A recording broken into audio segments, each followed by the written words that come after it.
Welcome back. We are moving beyond displaying static content to creating interactive applications.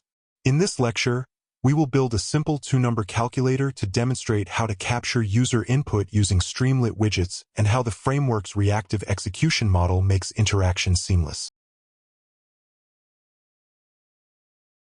1. Capturing numerical input.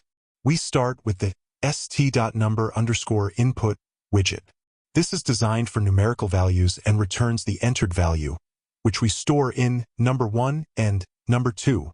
When the user changes the value in the input box, Streamlit detects the change, and as we learned, it reruns the entire script, updating the variable with the new value.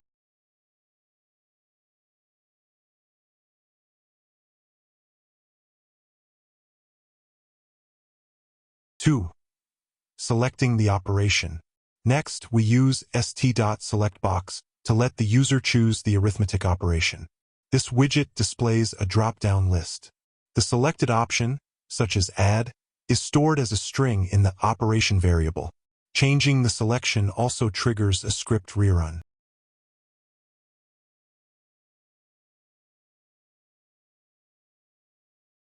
3.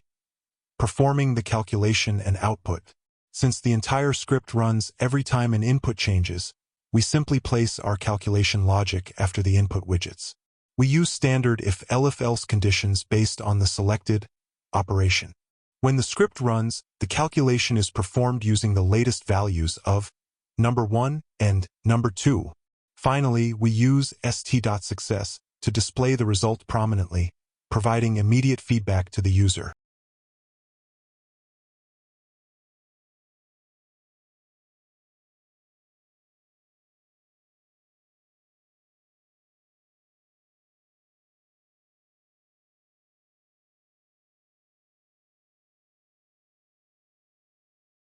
To summarize, Streamlit handles the web complexity. You just write the Python logic. Our next lecture 41.05. Use DataFrames. See you there.